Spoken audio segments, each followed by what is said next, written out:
गुरुर्ब्रह्मा गुरुर्विष्णू गुरुर्देव महेश्वरः गुरु साक्षात् परब्रह्म तस्मै श्री गुरवे नमः। आता मे महिन्याची मुलाखतीचा आपण ही मुलाखत क्रमांक 12 म्हणजे जवळजवळ 1 वर्ष होत आलं, म्हणजे 1 वर्षाच्या वर झालं आपल्याला, पण ही 12वी मुलाखत आहे। दर महिन्यातून आपण एक मुलाखत घेतो आहे, तर 1 वर्षभर तरी हा आपला कार्यक्रम किंवा उपक्रम चाललेला आहे। तर एप्रिल महिन्यामध्ये जी आपण मुलाखत घेतली त्याच्यामध्ये मी सांगितलं सगळं गर्भवती स्त्रियांना काय काय आपण सुरक्षेसाठी आपण काय काय काळजी घ्यायची त्यांची सगळं आपण सांगितलं। त्याच्यामध्ये काही भाग राहिला तो सांगतो जो पुस्तकामध्ये आलेला नाही आहे, ते म्हणजे अभिमंत्रित गोळ्या आपण त्यांना देतो। इथून अभिमंत्रित गोळ्या सगळ्यांना माहीत असते, तिकडे त्या 12 गोळ्या एक म्हणजे आपण म्हणतो एक तांब्यावर पाणी किंवा बाटलीवर पाण्यात 12 गोळ्या सकाळी टाकायच्या आणि तीर्थ समजून सूर्योदय ते सूर्यास्तापर्यंत थोडं थोडं ते ग्रहण करायचं पाणी तीर्थ समजून। त्याच्यामध्ये जे जे काही दोष असतील ते निघून जातात आणि कोणाला उलट्या होतात गर्भवती स्त्रियांना त्यासाठी पण ते पाणी उपयुक्त आहे। दुसरे अभिमंत्रित तेल, इथून जे तेल दिलं जातं त्याला कापसाचा बोळा त्याच्यात भिजवायचा आणि तो बिंबीच्या ठिकाणी म्हणजे नाभीच्या स्थानी रात्री लावायचा झोपण्यापूर्वी आणि सकाळी तो टाकून द्यायचा। आणि तिसरं म्हणजे दर महिन्याला त्या बाईला जेव्हा नवीन महिना लागतो, आपला कॅलेंडर महिना नाही, तिचा महिना तिला माहीत असतो, 4था महिना लागला 5वा महिना लागला, जेव्हा महिना बदलतो त्यावेळी तिने तो जुना दोरा कापून टाकायचा आणि नवीन दोरा गळ्यात घालायचा। तर तिला असे 9 किंवा 10 दोरे आपण देतो आणि शेवटचा दोरा जो येतो डिलिव्हरी झाल्यानंतर आईला आणि बाळाला केंद्रामध्ये आपण यायला सांगतो, शुभ दिवशी सांगतो, 6व्या महिन्यानंतर। हे लक्षात ठेवायचं, तुम्हाला माहीत पाहिजे। तर डिलिव्हरी झाल्यानंतर 6वा महिना रेस्ट असतो, म्हणजे त्याला ते एक प्रकारचे जे शुद्धीकरण पण होऊन जातं। तर बाळ 6व्या महिन्याचं झालं की त्या बाळाला घेऊन आईला केंद्रामध्ये यायला सांगायचं शुभ दिवशी। आपल्याकडे शुभ दिवसाची लिस्ट आहे प्रत्येक महिन्याची, इथे येऊन दर्शन घेऊन मग त्यावेळी परत तिचा तो दोरा बदलला जातो गळ्यातला। ठीक आहे, हे ह्या पुस्तकात आलेलं नाही आहे, पण हे तुम्हाला माहीत पाहिजे। सगळ्यांना समजलं? आता गरोदर स्त्रियांचं सगळं आपण हे बघितलं। आता त्याच्यानंतर मी म्हटलं ह्याचा पुढचा भाग म्हणजे काय आहे, तर आता हे फक्त इथे आकृती आहे म्हणून थोडंसं बोलूया आपण। पूर्वी ज्या गर्भवती स्त्रियांना संवेदना दिली जायची, स्पर्श संवेदना, म्हणजे डाव्या हाताने इथे कपाळावर आणि उजव्या हाताची 3 बोटं तिच्या पाठीच्या कण्यावर कमरेच्या इथे, ती इडा पिंगल आणि सुषुम्ना या नाड्यांमध्ये ती ओंकार प्रवाहित केला जायचा आणि त्याप्रमाणे ती संवेदना दिली जायची। पण नंतर काही कारणामुळे ते आपण बंद केलं आणि आता त्यांना फक्त आपण ओंकार ऐकायला सांगतो इथे, किंवा साधनेला हजर राहायला सांगतो आणि ओंकार ऐकायचा। 11व्या सेवक असतात, ते ओंकार उच्चार करतात, तिने तो लक्षपूर्वक ऐकायचा, याच्यातून पण तेच कार्य होतं। तर अशा प्रकारे हे सगळं मागच्या मुलाखतीत आपण सांगितलं, इडा पिंगला आणि सुषुम्ना, त्याच्यातून ओंकार शक्ती कशी प्रवाहित होते हे सगळं आपण झाला। आता बाळाचा जन्म झाला, ठीक आहे, इथपर्यंत कळलं सगळं। 9 महिने कसे झाले आणि संवेदना आपण दिला, काय काय काळजी घेतली। आता पुढच्या भागाकडे जाऊया आपण। तर बाळ जेव्हा जन्म होतं तेव्हा काय करतात, बाळाची नाळ कापली जाते।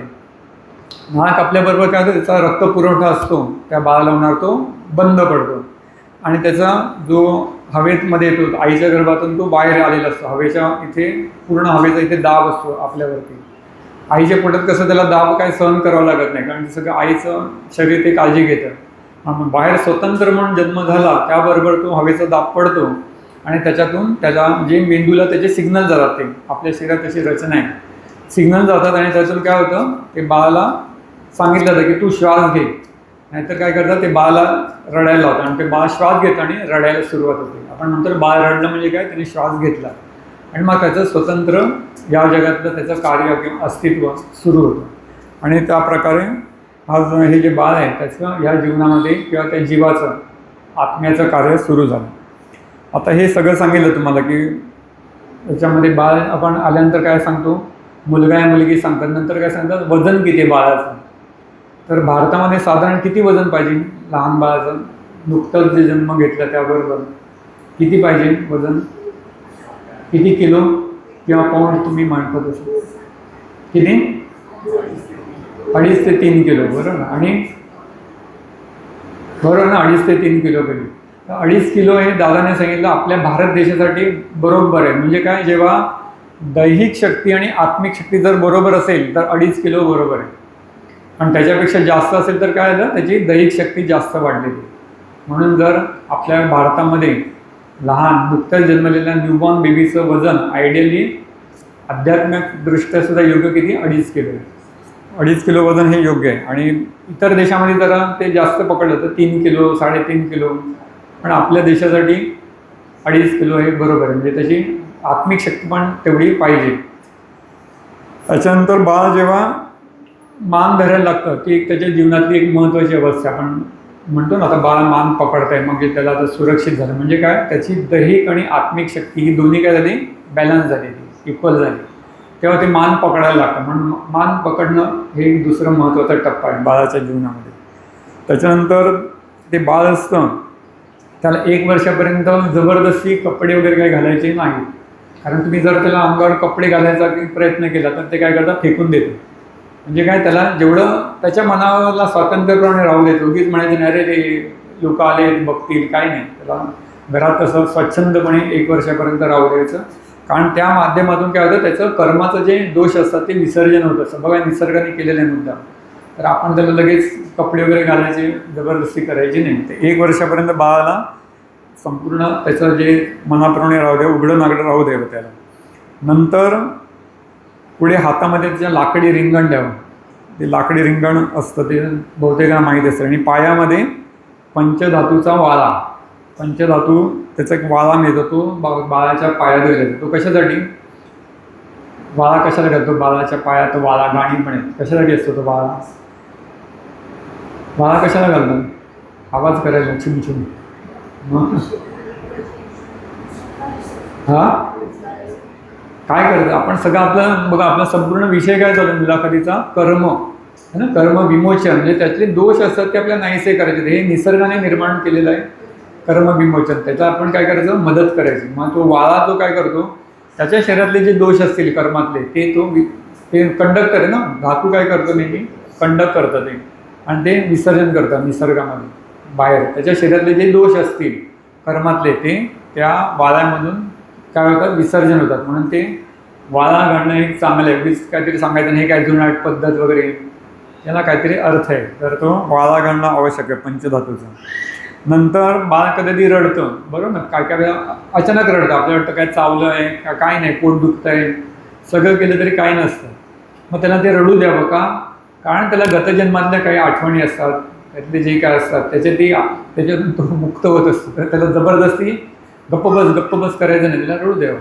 फक्त आईने त्याला कुशीत घ्यावं, म्हणजे त्याच्या जे वात्सल्याने ते शांत होतं आणि त्याचे दोष असतात ते विसर्जित होत असतात. म्हणून त्याला रडताना पण रडू द्यावं लहान बाळाला. म्हणजे काही गोष्टी तुम्हाला माहीत पाहिजे, आपण बीज त्याला अरे काय आत्ता रडतो वगैरे असं करू नये, रडू द्यावं. नंतर बाळ जेव्हा लघवी किंवा शौच करत असतं तेव्हा ते एकदम ते शांत होतं. आता हे जे विसर्जन होतं लघवी किंवा शौचाचं विसर्जन, त्यावेळी कुठला देव कार्यरत असतो, सूक्ष्मदेव. आणि सूक्ष्मदेव जेव्हा कार्यरत असतो तर त्याचं ते कार्य त्याला समजत असतं, ती शक्ती त्याची ती प्रवाहित व्हायला पाहिजे. म्हणून त्याला ते जबरदस्ती आपण त्याच्या वेळी लक्ष देतं हे नाही करायचं, अरे इथे करू नको असं वगैरे काही करायचं नाही, करू द्यावं त्याला. तिथे त्याची डेव्हलपमेंट होत असते. बघा ह्या गोष्टींना आपण काय करतो, बऱ्याच वेळी काय करतो, आपल्या घरातल्यांच्या इतरांच्या किंवा कोणतरी येऊन सांगणार, अरे असं इथे करतोय, इथे करतोय, तिकडे घेऊन जा, काय नाही. तो सू जेव्हा करत असेल लहान बाळाला तेव्हा त्या ठिकाणी होऊ द्यावे, त्यावेळी त्याचं लक्ष विचलित करायचं नाही. आणि तेव्हा त्याला त्याच्या सूक्ष्म देहाची जाणीव त्याच्या मेंदूमध्ये हळूहळू त्या आत्म्याला होत असते. तर ती त्याची एक प्रकारची डेव्हलपमेंट असते, त्याची वाढ होत असते, तर ती होऊ द्यावी. नंतर त्याचवेळी त्याच्या हातात लाकडी रिंगण द्यावं. तर त्यावेळी तो काय करतो, ते लाकडी रिंगण असेल तर ते घट्ट धरतो त्यावेळी. म्हणजे काय, आता आपण विसर्जन करतो म्हणजे काय, आपण म्हटलं तर आपल्या शरीरातले दोष नाहीसे करतो, बरोबर आहे, टाकून देतो बाहेर.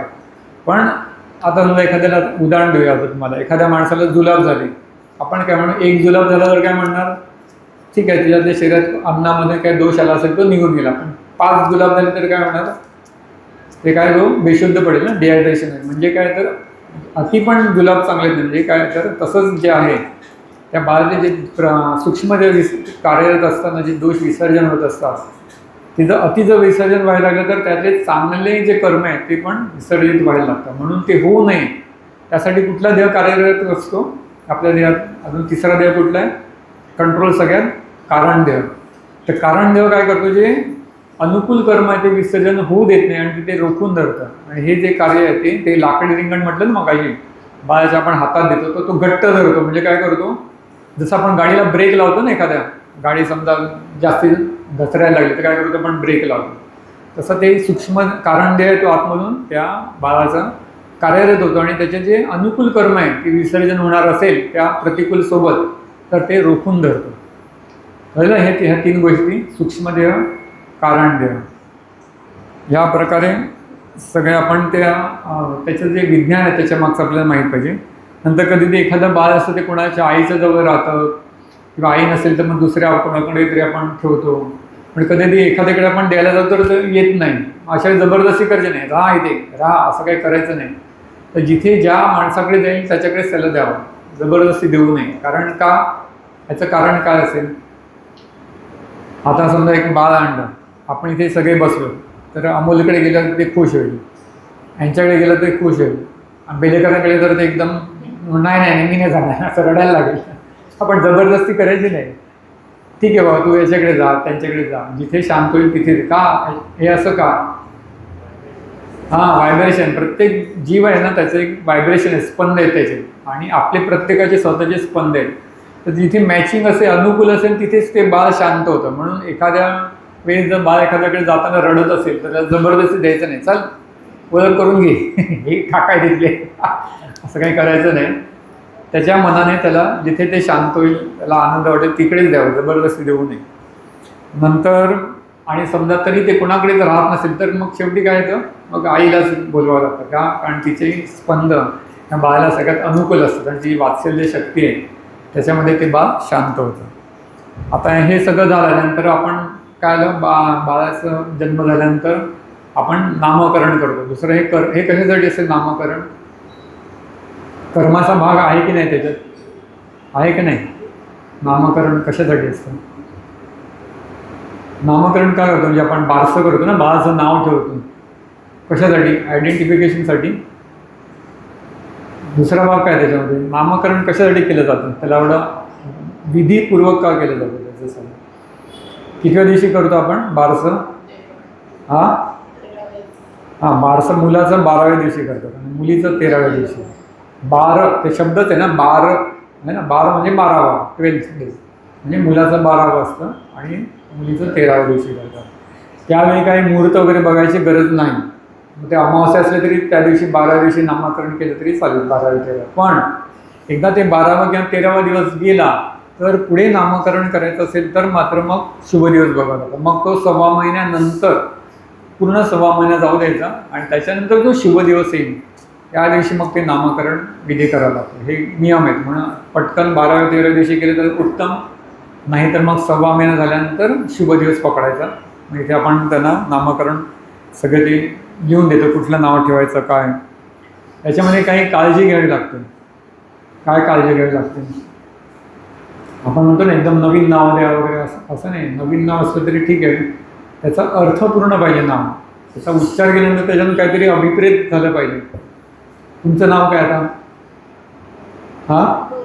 गौरी. गौरी म्हटल्यावर तुम्हाला लक्षात येतं शंकराची पत्नी पार्वती, बरोबर की नाही? किंवा गौरवर्णाची देवी, देवीचं नाव आहे. म्हणजे आपल्याला लगेच त्या नावाच्या मागचं जे काय अर्थ आहे त्याचा मागचा आपल्याला उलगडतो. आता अमोलचं नाव काय? अमोल, याचा अर्थ काय? काय अर्थ काय त्याचा? काय अर्थ काय त्याचा? याला मोल नाही की त्याचं, म्हणजे व्हॅल्यू म्हणजे इनव्हॅल्युएबल, म्हणजे एकदम खूप अतिशय मौल्यवान, बरोबर की नाही? मोल नाही असं नाही म्हणजे त्याचं मोल करू शकत नाही असं आपण म्हणतो ना, म्हणजे त्याचं मोल आपण करू शकत नाही, इतकं अतिकिमती, म्हणजे त्याचं मूल्य करू शकत नाही. आता याचा काय? अभिषेक. अभिषेकचा अर्थ काय? अभिषेक म्हटलं की काय? आता देवासमोर आपल्या शंकराचं किंवा देवाचं किंवा गुरूंच्या पादुका त्याच्यावरती देवाची पाण्याची धार सोडलेली आहे, बरोबर की नाही? तो अभिषेक. देवाला आपण विधीपूर्वक अभिषेक करतो, स्नान करतो. म्हणजे आपल्या डोळ्यासमोर ती कल्पना उभी राहतात. आता यांचं नाव आहे युवराज म्हटलं की काय येतं डोळ्यासमोर? काय येतं? युवराज म्हटलं की राजकुमार ना, आहेत ना राजकुमार म्हणजे लगेच तुम्हाला डोळ्यासमोर येतं ना, राजाचा पुत्र आहे बाबा, राजकुमार आहे. तरुण आहे, शक्तिमान, सगळ्यात आमच्या सगळ्या सेवकांना सगळ्यात ते ॲक्टिव्हिटीज आहेत सगळ्या नावाप्रमाणे. म्हणजे असं प्रत्येक नावाला काय म्हणजे आता तुम्हाला प्रत्येक नावाचा अर्थ मी सांगितलं. आता काही एखादी नावं असतात कदाचित आपल्या धर्मातली नसतील किंवा आपल्या भाषेतली नसतील, पण त्याचा अर्थ काय कळतच नाही. मग असं काहीतरी चमत्कारिक नाव ठेवायचं नाही. आता किती पण मॉडर्न वाटलं तरी काहीतरी लोक बनवतात तोडून मोडून, ह्याचं नाव त्याचं नाव करून काहीतरी नाव कॉम्बिनेशन करतात. ही चुकीची पद्धत आहे. त्याला काय अर्थ, ज्याच्यातून काय निष्पन्न होत नाही अर्थ, ते अर्थशून्य असं नाव ठेवायचं नाही. त्या प्रत्येक नावाला संस्कृतमध्ये असेल किंवा आपल्या भाषेमध्ये असेल किंवा त्याच्या भाषेमध्ये असेल काहीतरी सांस्कृतिक किंवा ऐतिहासिक संदर्भ आहे आणि त्याच्यातून अर्थ अभिप्रेत होत असेल, त्याचं काय होतं, त्याच्या व्हायब्रेशन म्हटलं ना, प्रत्येक नावातून पण व्हायब्रेशन. आपण देवाचं काय घेतो, शेवटी नावच घेतो ना. सद्गुरूंचं नामस्मरण म्हणतो ना, नावाचं स्मरण. बाबांची मूर्ती डोळ्यासमोर आली नाही तरी चालेल, पण ओम श्री साईनाथाय नमः असं मनात म्हटलं तरी ते शक्ती कार्य करत येते. तसं बाळाचं आपण जर नाव कसं पाहिजे तर त्याच्यातून शुभ उच्चार व्हायला पाहिजे, शुभ लहरी निर्माण झाल्या पाहिजे. म्हणजे त्या बाळाला हाक मारल्याबरोबर त्याच्या जे कर्म आहेत, ज्या कर्मासाठी तो जन्म घेतलेला आहे ते त्याचं कर्म उदित झालं पाहिजे. असं अर्थपूर्ण नाव त्याला ठेवायला हवं.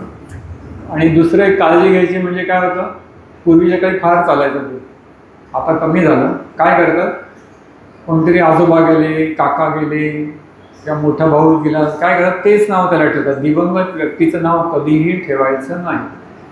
याच्याने काय होतं, मी माझं काम करायला आलो आणि माझं कोणतरी गेलेल्या व्यक्तीचं नाव ठेवलं तर काय, त्याचं कर्म आहे ते मला जोडलं जातं आणि ते माझ्यावर त्याचा दाब पडतो. मी माझं कर्म आहे ते करू शकत नाही. माझं कर्म जे विकसित होण्यासाठी मी आलेलो आहे कर्म करायला, त्याला वाव न मिळता दिवंगत व्यक्तीचं जे काही कर्म असेल त्याच्याशी मी जोडला जातो आणि मला माझं कर्म करायला वाव मिळत नाही. म्हणून दिवंगत व्यक्तीचं नाव कधीही बाळाचं ठेवायचं नाही. आणि समजा ठेवलं असेल चुकून माकून आधीच, तर आम्ही इथे कामकाजात विचारतात, मग आम्ही काय करतो, तर नाव बदलून देतो. त्याच्या शुभलहरी निर्माणाचे असं नाव देतो. तर नाव म्हणजे नाव ह्याला सुद्धा किती महत्त्व बघा. त्याचं कर्माला वाव देणं, कर्म योग्य प्रकारे त्याचं जे आहे त्याच्या जीवनात त्याला करता येईल अशा पद्धतीने त्याचा नाव असायला पाहिजे. नंतर आता एक ह्याच्यामध्ये इथे नाही दाखवता येणार मला. आता आपलं कसं असतं, प्रथम मनुष्य जन्माला येतो तेव्हा काय असतो, तो बालरूपात असतो. मग काय होतो, तो तरुण होतो, मग वार्धक्य म्हणजे म्हातारपण आणि मग मृत्यू होतो. आता समजा कधी काय होतं, एखादं बाळ असेल ते लवकर जातं, ते म्हणतो आपण ना, त्याचं वाढ न होताच तो मृत्यू पावतो.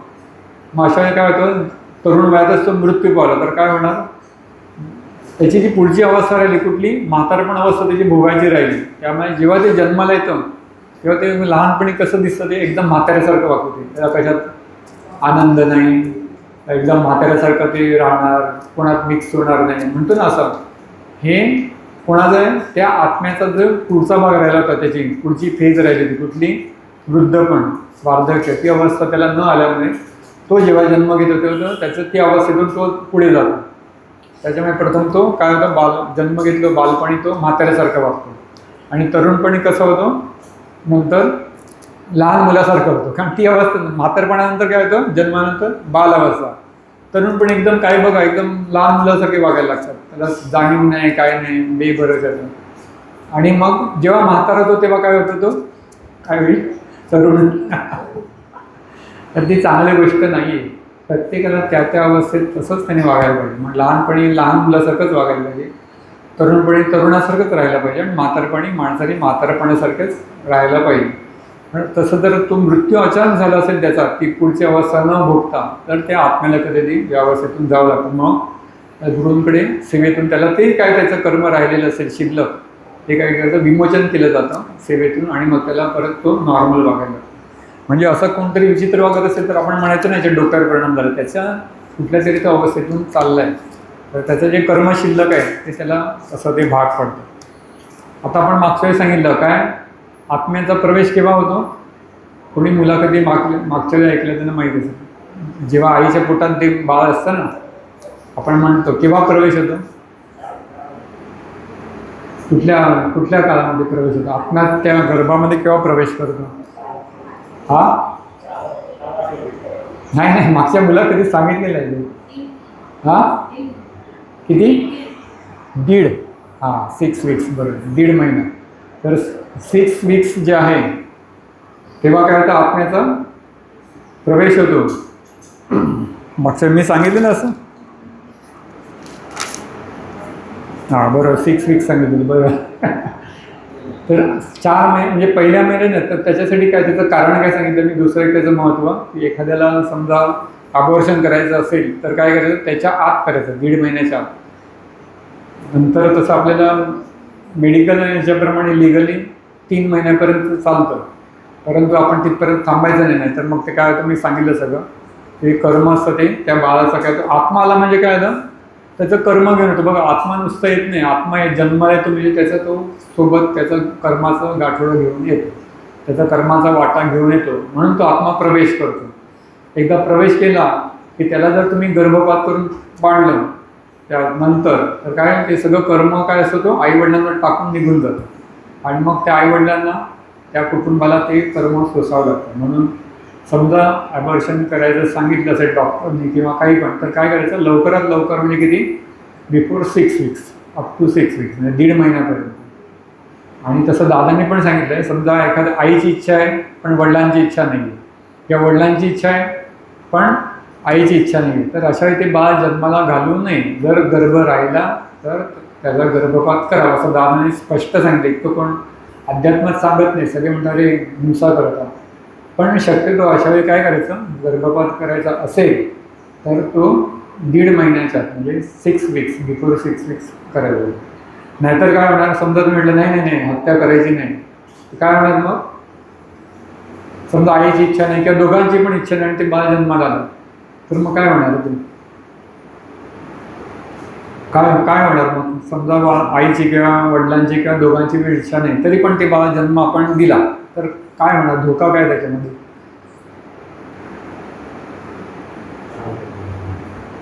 आता सगळे सांगितलं ना तुम्हाला, मुलाखतीत आपण घेतलं ना, कर्म विमोचन, कर्म कर्म काय होतं, कर्म विमोचन म्हणजे काय, सगळ्यात पहिलं ऋणानुबंध असतात ना, सगळे अनुकूल करून घ्या. म्हणजे काय होणार, आता हा ऋणानुबंध काय प्रतिकूल झाला ना, आईची किंवा वडिलांची, मागच्या झालेलं ते सगळं. मग ते आई जिवंत असेलपर्यंत त्याचं प्रगती होईल, किंवा आई वडील गेल्यानंतर त्याची प्रगती होईल, असं वेगवेगळं असतं. ते ऋणानुबंध काय होतात, ते जोडले जातात प्रतिकूलपणे. म्हणून आई वडिलांची दोघांची पण इच्छा असेल तरच त्या गर्भाला पुढचा त्याचा विकास होऊ नये, नंतर गर्भपात करावा, असं दादांनी स्पष्ट सांगितलेलं आहे. पण करायचं असेल तर तो दीड महिन्याच्या आत, 6 वीक्स. त्याच्याविषयी इथे गोष्ट आहे ती सांगतो आता. तर दीपक दादाच्या समोर एक व्यक्ती आली, ती त्यांची मोठी कारखानदार होते, साखर कारखानदार. आता साखर कारखानदार माहिती आहे, गावामध्ये आपण महाराष्ट्रातले साखर कारखानदार तरी भरपूर श्रीमंत असतात, आणि ते भरपूर त्यांचा बिझनेस वगैरे चांगला चालायचा. आणि अचानक त्यांना एकदम काय झालं, त्यांचा एकदम डबघाईला आला सगळा तो व्यवसाय कारखानदारी. एकदम म्हणजे त्यांना समजेल की असं काय होतं. मग आपण सांगतो ना, काय अडचण आली, काय समजत नाही, तर दीपकदादांकडे त्यांना पाठवलं. तर दीपकदादांनी त्यांची सगळी ऐकली गोष्ट, काय ते सांगितलं त्यांनी. मग त्यांना विचारलं की तुमच्या कुटुंबात काय गर्भपात वगैरे केला आहे का. मग त्यांनी सांगितले की त्यांची पत्नी जी होती, त्या पत्नीचा गर्भपात केला होता, म्हणजे बाळ नको असेल त्यांना, अनवॉन्टेड प्रेग्नन्सी. त्याच्यानंतर ते सगळ्या घटना सुरू झाल्या. म्हणजे काय आलं, ते बाळ होतं, तुम्ही तो आत्मा होता, आणि तो 6 वीक्सच्या नंतर केला असणार, तो उशिरा केला असेल तो गर्भपात जो काही केला.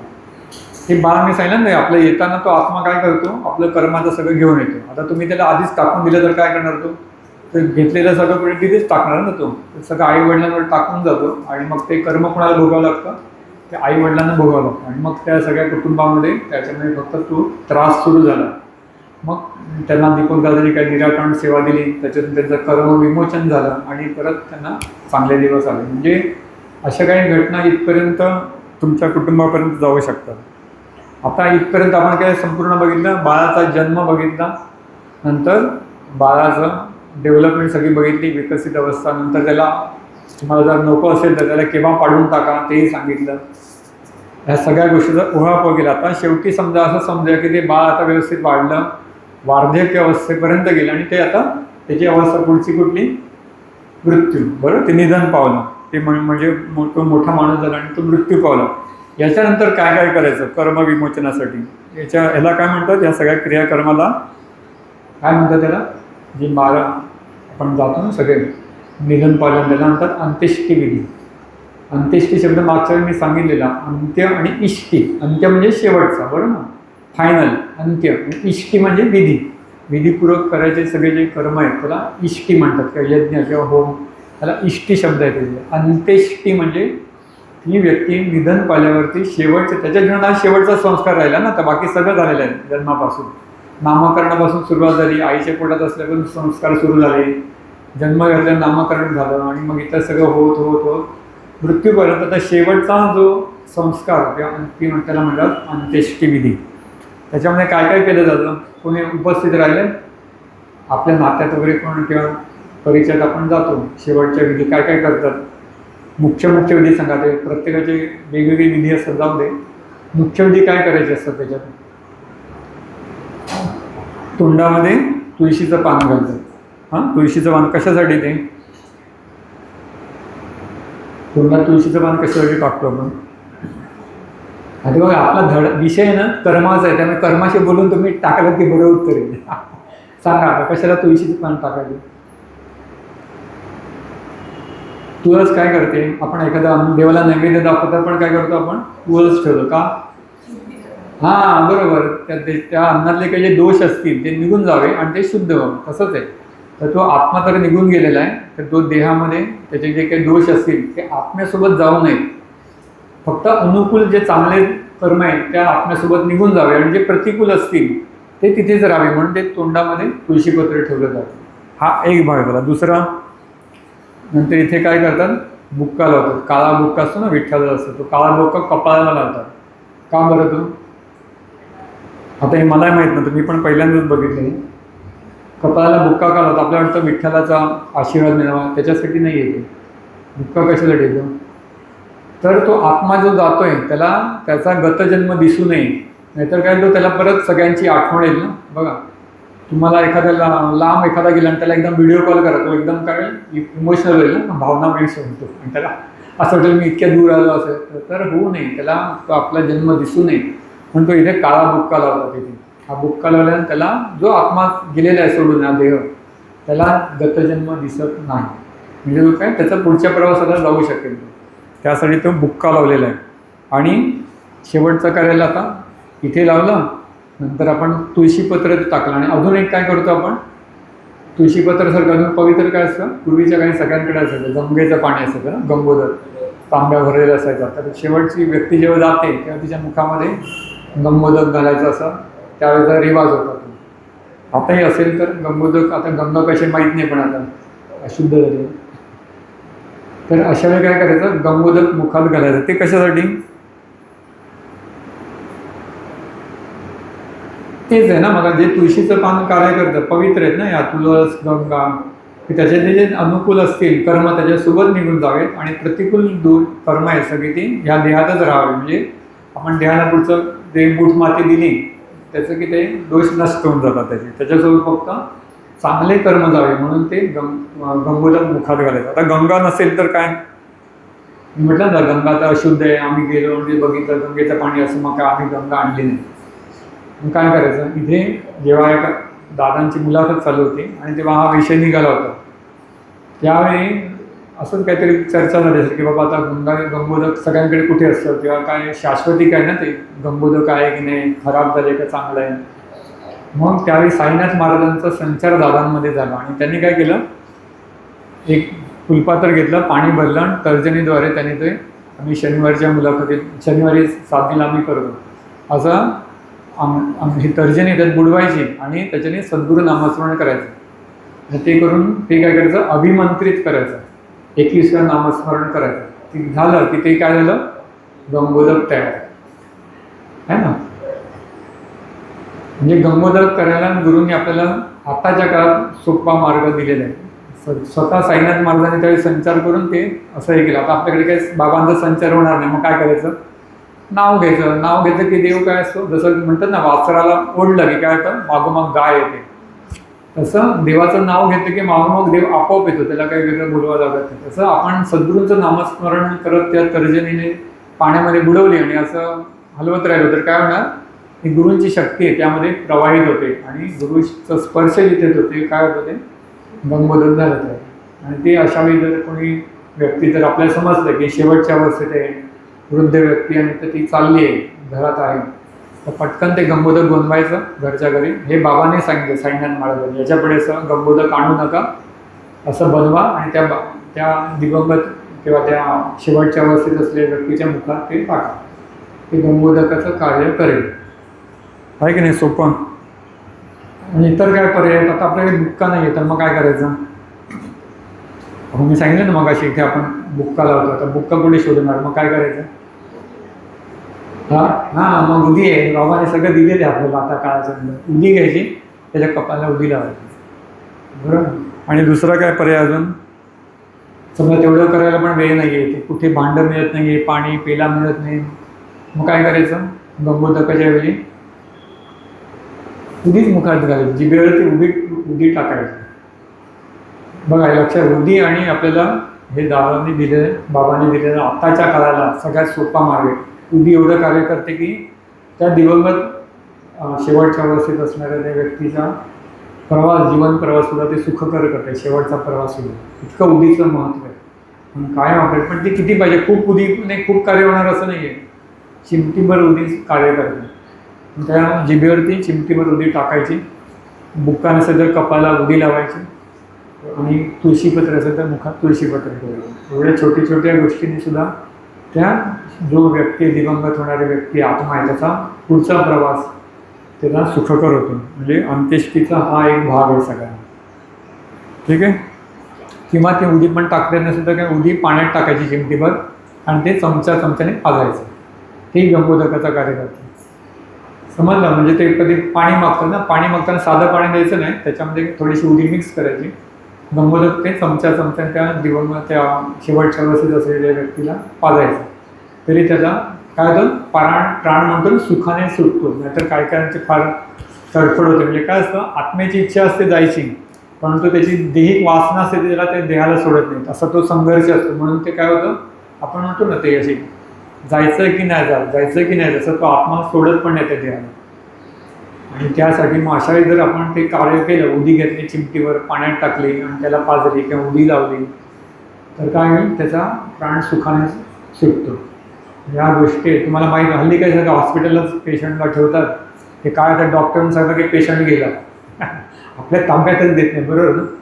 पण जर तुम्हाला समजलं, आता वृद्ध व्यक्ती फार असेल तर ते डॉक्टर पण सांगतात हॉस्पिटलचे की तुम्ही घेऊन जा. आता ओल्ड एज होमला वगैरे असे पेशंट असतात, तुम्ही घरीच आता शेवटचं आहे अवस्थेत आहे, आता आम्ही काय करू शकत नाही, तुम्ही त्याची काय काळजी घ्या आणि त्याला घरी आणा. ते खरं सगळ्यात चांगलं आहे. मागच्या मुलाखतीत मी सांगितलं ना, त्या डॉक्टरांनी पण सांगितलं होतं की उगीच त्याला हॉस्पिटल आहे म्हणून त्याला पेशंटला जे करता येईल तेवढं करत बसायचं असं नाही आहे. जेवढे करायचं ना हॉस्पिटलला तेवढं करा, नंतर त्याला घरी घेऊन या आणि त्याच्या शेवटचं जी अवस्था आहे ती तुमच्या नातेवाईकांसोबत त्याला जाऊ दे. आणि गुरूंच्या सोबत तुम्ही देऊ शकाल ना, त्या हॉस्पिटलकडे देणार, त्याला उदी देणार आणि काय देणार, तुमच्या नातेवाईकांच्या सोबत आणि गुरूंच्या स्मरणात त्याचं शेवट होऊ दे. तर असं हे संपूर्ण कर्मविमोचनाचा भाग, यामध्ये जन्मापासून किंवा गर्भावस्थेपासून शेवटचा प्राण सोडेपर्यंत त्या आत्म्याचा प्रवास सगळा ह्या कर्मविमोचनमध्ये येऊन गेलेला आहे. तर कर्मविमोचनाचं थोडक्यात मी सांगतो, एवढं आपण सगळं बघितलंच. गुरूंनी करून दिले कर्मविमोचन जरी गुरूंनी करून दिले आहे तरी त्याप्रमाणे आपली जबाबदारी काय, तर आपले आचार विचार होतात की नाही याचा आढावा दररोज घेणं आवश्यक आहे. कधीतरी महिन्यातून एकदा, आज 1 तारीख आहे, आज 1 मे, चला एप्रिल महिन्यात काय काय चुका केल्या असं नाही, दररोज आढावा घ्यायला पाहिजे तो. त्यासाठी ती आपली ती परमार्थ प्रश्नावली पण येते, रोज रात्री ती वाचायची नाही आहे, तर काय करायचं, त्याच्यावरती चिंतन करायचे. नाहीतर समजा मी ती घेतली आणि सगळे प्रश्न रोज वाचले, हां हां हां असं नाही. त्यातले 1-2 प्रश्नावरती जरी आपण चिंतन केलं महत्त्वाचं की आज मी काय चुका केल्या, आज मी काय चांगलं वागलो आणि कालच्यापेक्षा आज माझ्यात प्रगती आहे की नाही, एवढं चिंतन दररोज आपलं करायला पाहिजे. आपले आचार विचार गुरूंनी सांगितल्याप्रमाणे होतात की नाही याचा आढावा घेणं आवश्यक आहे. त्याशिवाय आपले कर्तव्य योग्य प्रकारे होणार नाही. आणि ऋणमोचन म्हणजे काय सांगितलं तर 5 ऋणानुबंध आहेत ते एकमेकांशी काय केलं, अनुकूल करून दिले.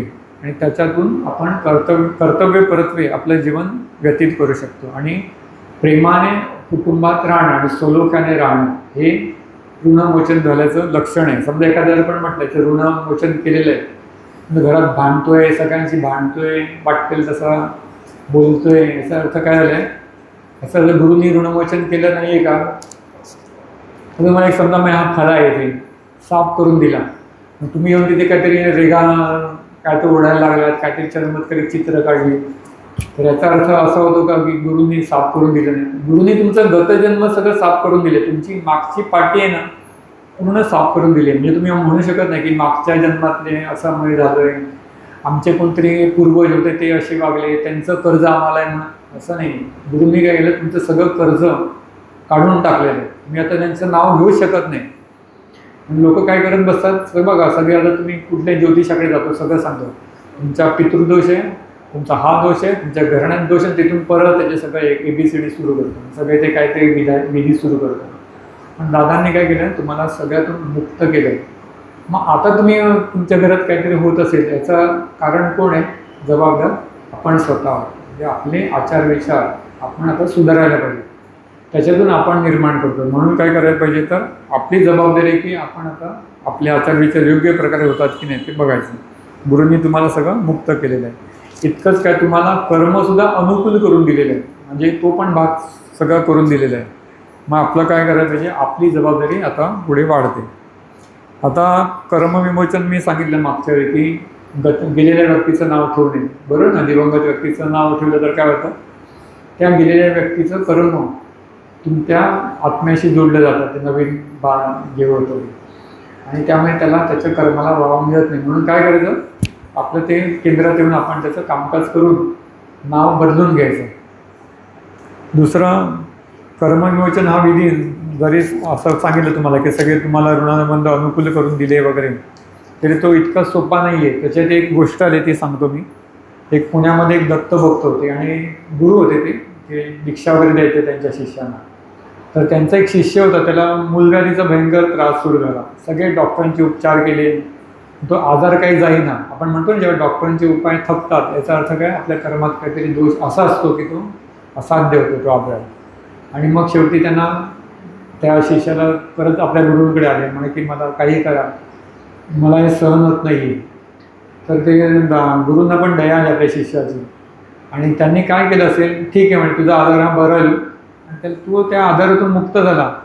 परंतु त्या गुरूंना त्याचा आधार घ्यावा लागला आपल्यावरती, आणि ते समाधी घेईपर्यंत त्यांना की मुलगा ज्या त्या शिष्याला होते त्या गुरूंना झाले, आणि त्यांनी शेवटपर्यंत तो भोगला समाधी घ्यायचं. म्हणजे कर्मात आपण म्हणतो ना, हात घालणं सोपं नाही. ते तर स्वतः गुरु होते बघा, दत्त भक्तच होते. ते असताना सुद्धा त्यांना असा करा. तर दादांनी आपल्या एवढ्या लोकांना एक शिष्याने असे अनेक आपल्याला त्यांनी शिष्य केले, आणि सगळ्यांच्या कर्मात त्यांनी हात घातला केवळ त्यांच्या गुरूंच्या दृढ विश्वासावर. आणि सुखी संतांचं जे नाथपंथाचं जे सगळं सहकार्य त्यांना लाभलं, आणि त्या निस्वार्थ कार्यातून त्यांना सगळं ते साध्य झालं. म्हणजे एवढा हा जो विधी आहे कर्मविमोचन फार कठीण आहे, तो आपल्याला गुरूंनी करून दिला आहे. म्हणजे आपण फार भाग्यवान आहोत. आता आपण दुसऱ्या आकृतीवर येऊ.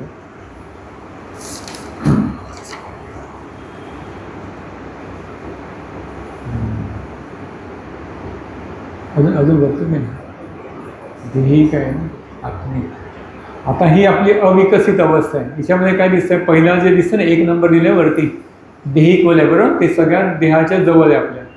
नंतर 2 नंबर काय दिले, आत्मिक वलय, आणि अजून 3रा नंबर कुठे गेला, खाली कर्मवलय, बरोबर, जे आपण घेऊन येतो सगळं. कर्मवलय केव्हा जोडवलं जातं आपल्याला, केव्हा कर्मधारणा होते, मागच्या मुलाखतीत झालेलं सगळं. केव्हा होते कर्मधारण, हा कर्मधारण केव्हा होते, जन्माचा घेऊन येतो ते तर बरोबर आहे, पण रोजचं कर्म केव्हा धारण होतं, रात्री झोपेमध्ये. बरोबर, रात्री आपण झोपतो ना तेव्हा ते कर्म धारण होत असतं, आणि तिथून मग काय करतं, ते कर्माचं वलय शक्ती कुठून येते, तिथून आत्मिक वलयात येतं, आणि आत्मिकातून पुढे देहिक वलयात येतं. देहिक वलयातून काय होतं, आपल्या बुद्धीला जातं, बुद्धीतून ती आपल्या कर्मेंद्रिय ज्ञानेंद्रिय सगळ्यांना चालना मिळतं, आणि त्याप्रमाणे मनुष्य आपलं एखादं काम आहे किंवा कर्म करतो त्याला हे सगळे प्रोसेसमधून जावं लागतं. तर हे जे आहे आपलं, आणि गुरुवलय कुठे येते बघा, किती दूर आहे, सगळ्यात लांब जे आहे 4 नंबर ना इकडे या साईडला, हे गुरुवलय. आता गुरुवलय म्हणजे काय, आपल्या देवतांचा आशीर्वाद, त्या गुरूंचा आशीर्वादाची शक्ती आहे ती गुरुवलय, पण ती काय दूर आहे कुठेतरी. आता मी सांगितलं कर्म कसं प्रवाहित होणार, कुठे जाणार ते पहिले, रात्री कुठे येणार, कुठल्या नंबरकडे येणार इथे बघून सांगा आकृती, त्याने बरोबर डायग्राम तसंच ठेवलं. कुठे येणार प्रथम, कर्म कुठे येणार प्रथम, 3 नंबर येणार ना, कर्म वलयात येणार ना, त्याच्या जागेत येणार ना ते प्रथम. नंतर कुठे प्रवास होणार, त्याच्या पुढे 3 नंबर, नंतर 2 नंबरकडे आत्मिक, आणि तिथून सगळ्यात जे खाली आहे तो सगळं उत्तर पण दाखवतो बघा, देहिक वलय. म्हणजे तिथून 3, मग 2, मग 1 देहिक वलय, आणि तिथून मग पुढे आपल्या देहात येणार, तिथून तो बिंदूकडे जाणार. बरोबर, असा ह्या कर्माचा प्रवास असतो. मग आता गुरुवलय कुठे, लांब आहे, त्यामुळे गुरुवलय त्याच्यामध्ये काय जास्त त्या कर्मामध्ये हात घालू शकत नाही. ही आपली अविकसित अवस्था म्हणतो ना आपण. जेव्हा एखादी आपण मागच्या जन्मात साधना केलेली असेल, उपासना केली असेल, अशी कुठलीच देवता नाही की जी त्याची सेवा केल्यानंतर आशीर्वाद देत नाही, अशी कोणतीच देवता नाही. पण काय होतं की आपण धारण करू शकत नाही. मागच्या त्याचं एक उदाहरण तुम्हाला सांगितलं. आता मी समजा अमेरिकेत गेलो तर भारतीय रुपया चालेल का तिकडे, नाही, माझ्याकडे पुष्कळ इंडियन रुपीज आहेत, किंवा मी दुसऱ्या देशात गेलो त्यांची करन्सी मला पाहिजे, बरोबर की नाही. तसंच आहे. तर तुमच्याकडे प्रत्येक जन्मात तुम्ही ज्या काही देवतांची उपासना केली आहे त्या देवतेचा आशीर्वाद तुम्हाला त्या देवतेने दिलेला आहे. कुठल्याही धर्मातला असे नका, मागच्या जन्मात तुम्ही मुस्लिम असाल, ख्रिश्चन असाल, इतर काही देवतांची उपासना केली असेल, सगळ्यांचा आशीर्वाद सोबत असतो, परंतु तो कार्य करू शकत नाही. कारण ते गुरुवलय कुठे, ते लांब आहे, ते तुम्ही त्याचा वापरच करू शकत नाही. मग गुरूंनी काय केलं तुम्हाला, पुढच्या आकृती, जीवनाची विकसित अवस्था गुरुनी करून दिली. म्हणजे काय आलं, गुरुवलय नंबर 4 कुठे गेला तर ते कुठे आलं, ते आपल्या देहाच्या सगळ्यात जवळ आहे, ते गुरुवलय. म्हणजे इतके दिवस काय होतं, ती शक्ती आहे, कृपाशीर्वाद, पण तो लांब आहे, त्यामुळे त्याचा काही आपल्याला फायदा घेता येत नाही. परंतु अशामुळे काय झालं, आता कसं होणार कर्म, वरती करायचं. आता कर्मवलय कुठे बघा, कुठे कर्मवलय सगळ्यात बाहेर, कर्म तिथून तिथे गेलं, तिथून 3 नंबरवरून कुठे येणार, खाली घ्यायचं, 3 नंबरवरून आत्मिक वलयात येणार, 2 नंबर, बरोबर. 2 नंबरवरून कुठे येणार, 1 वलय, देहिक वलय, तिथून देहात जाणार का डायरेक्ट, कुठे जाणार, तिथून गुरुवलय. म्हणजे गुरुवलय काय फिल्टर सारखं काम करतं अशा वेळी, बरोबर. आपल्या देहाच्या सगळ्यात जवळ काय तर गुरुवलय आहे. त्यामुळे त्या कर्मातले जे काही दोष असतील, एखादं कर्म आहे ते धारण होत आहे ना तुमच्या शरीरामध्ये, गुरुवलय काय करतं, त्याचं फिल्टर सारखं काम करतं. ते बघतं की यातले जे दोष पूर्ण आहे ते वलय काय करतं, ते दोष नाहीसं करतं, आणि फक्त अनुकूल कर्म आहे त्या देहिक वलय त्या आपल्या शरीरामध्ये देहात ते जाणार, धारण होणार. म्हणजे गुरुवलयाचं हे जे काम आहे, काय अनुकूल कर्म तुमच्या देहात धारण होऊ देणं, आणि प्रतिकूल कर्म आहे ते रोखून धरणं, आणि ते नष्ट करणं. म्हणजे ही विकसित अवस्था आहे. म्हणजे त्यामुळे आपण आपोआप चांगलं कर्म करायला लागतो गुरूंच्या कृपेने. का तर गुरुवलय तुमच्या देहाच्या अगदी सगळ्यात जवळ आणून ठेवलेलं आहे. तर हे विकसित अवस्था आहे. त्यामुळे प्रत्येक कर्म जे आहे आपल्या देहात प्रवास करण्यापूर्वी त्या गुरुवलयातून गेल्याशिवाय त्याला आत प्रवेश करू शकत नाही. जसं असतं ना, वॉचमन असतो ना, सिक्युरिटी, तुमच्या सोसायटीमध्ये कोण पण येऊ शकत नाही. का, तो वॉचमन खाली असतो, विचारतो कोणाकडे जायचं आहे, काय काम आहे, हां बोलवलं नाही का तुम्हाला, नाही बोलून जा. तसं गुरुवलय काय करतात, हे वॉचमनसारखं असतं, ते वॉच ठेवतात तुमच्या प्रत्येक कर्मावरती. जे काही धारण होणार, चांगलं कर्म असेल तर सोडणार, प्रतिकूल असेल तर त्याला ते जाऊ देत नाही, आपल्या देहात धारणा होऊ देत नाही. हे गुरुवलयाचं कार्य, मोठं काम आहे ते. आणि ही जी गुरुवलय जवळ आणण्यासाठी काय करायला लागेल आपल्याला, काय करायचं, गुरुवलय हे आहे ना, ही अवस्था विकसित अवस्था होण्यासाठी काय करायला पाहिजे, हे जे आपण सगळं रोज करतो केंद्रातून, आरती साधना, ओंकार साधना आहे ना, सगळे जे आपण करतो, जे गुरूंनी दिलेलं आहे, सेवा, सगळ्या त्या मार्गाने चालण्याचा प्रयत्न केला की हे गुरुवलयामुळे आपल्या देहाच्या सगळ्यात जवळ येईल, आणि ते त्याचं कार्य करायला लागेल. आणि एकदम नवीन माणसाला आपण काय सांगतो, कामकाज द्यायला सांगतो. मग कामकाज काय करतात, त्याला श्रीफळ देतात पूजण्यासाठी, बरोबर. ते श्रीफळ कशासाठी असतं, ते श्रीफळातून काय दिलं जातं, कुठल्या त्याची कुलदेवता वगैरे असते का त्याच्यात, श्रीफळ तर म्हणतो ते आपण विचारू दिला तुमचा कुलदेव कोणता, कुलदेवता कुठली. तर त्याला म्हणेल आमच्या देवता पण नाही विचारलंय, तर त्याला वाईट वाटेल. कारण कामकाज करण्यास सेवकांना माहीत असते त्याची काही आवश्यकता नसते. आणि गुरु शक्तीमध्ये सगळ्या देवदेवता विसर्जन झालेले आहेत. विसर्जन म्हणजे त्या जोडलेले असतात, त्याला काय मग ते शोधत बसतात. मग थांबा आम्ही पुढच्या वेळी सांगतो आमची कुलदेवता कुठली आहे. मग ते कुठल्या फोन करणार व आपले कुलस्वामी कोण आहे, नाही ना हा नाही आहे तो आहे. मग ते किती इतिहास सगळं करणार संशोधन. मग पुढच्या कामकाजाला सांगणार आमची ही नाही हा, आमचा कुलस्वामी हा. काही गरजच नाही. गुरुनी तुम्हाला इतकं सोपं करून दिलं की त्या एका शक्तीला सगळ्या देवदेवतांची शक्ती जोडलेली आहे. पण ते लोकांना वाईट वाटेल किंवा त्यांना वाटेल मी एवढं म्हणजे काय विचारलं म्हणून आणि मला लगेच श्रीफळ दिलं. तसं काय होतं, मला आमची कुलस्वामी, मला त्या ज्योतिषाने दिलं कुलदेवता नाराज आहे, कुलस्वामींची कृपा नाही, माता मदर कशी करणार, ही काहीच गरज नाही. दादांच्या मार्गाने इतकं सोपं आहे की गुरुमार्गामध्ये सगळ्या देवदेवता त्यामध्ये अंतर्भूत आहेत. त्यांना वेगळं शोधायची पण गरज नाही. मग आमची कुलदेवतेचं आता कुठे मंदिर आहे गावात बघून येतो, कशा असेल तिचा आशीर्वाद घेऊन येतो, काही गरज नाही. याचा अर्थ तिचा अनादर करायचा असं पण नाही आहे. पण तिथे तुम्ही जर डोकं टेकलं की त्या देवतेला तुमचा नमस्कार पोचला. म्हणतात ना सरळ देव नमस्कार हा काय ते आहे ना श्लोक, केशवम प्रति गच्छति. काय ते कुठला श्लोक आहे, कुठला श्लोक आहे तो? हां, आकाशात पतितम तुर्यम यथा गच्छति सागरम सर्वदेव नमस्कार हा केशवम प्रति गच्छति. म्हणजे आकाशातून कुठे पृथ्वीच्या कुठे पण पडू दे पाणी, काय होणार शेवटी ते ओहळ असू दे, नाला असू दे, नदी असू दे, शेवटी हळू ते कुठे मिळणार समुद्राला. शेवटी तो तसा कुठल्याही देवाला नमस्कार केला तरी तो शेवटी कोणाला पोचतो, विष्णूला पोचतो. म्हणजे आपल्या गुरूंना तो पोचतो. सर्व देव नमस्कार हा केशवम म्हणजे देवाला तो जो आहे आपले गुरु केशव त्यांना तो पोचतो. म्हणून इतर परत आता आमच्याकडे आहेत काही लोक सांगितलं तरी परत जाणार. आता आमच्या गावाचे देवता बघतो, तिचा आशीर्वाद घेतो, आमची कुलदेवी कुठे बघतो, हीच आहे का बघतो, नाही होत नाही का, म्हणजे बहुतेक मी चुकीची सांगितली कुलदेवता. म्हणजे तुम्ही गुरूंचं पुस्तक काढून वाचलंच नाही किंवा मुलाखती तरी ऐकल्या नाही. म्हणून मुलाखतीचं महत्त्व काय तरी सगळे तुमचे जे गैरसमज असतात ते दूर करायचं. मग काय करायचं, समजा तुम्ही तुमच्या कुलदेवतेला ग्रामदेवतेला गेलात, काही वेगळं करायची काही गरज नाही. तिथे नुसता नमस्कार केला, नुसता एक विडा ठेवला, तिचा आभार मानायचे की तुमचा आशीर्वाद आमच्यासोबत असू दे, बस. अजून वेगळं काय करायची गरजच नाही.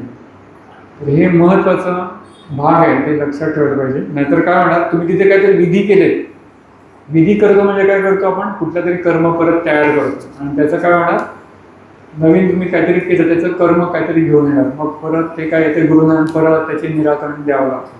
म्हणजे आपण गुंता वाढवतो, सोडवत नाही. म्हणून लक्षात ठेवा, गुरुमार्गात जेवढं जाईल ना तेवढंच करायचं सोपं. अजून काहीतरी कठीण काहीतरी घाबरून किंवा गोंधळ नवीन काहीतरी करायचं नाही.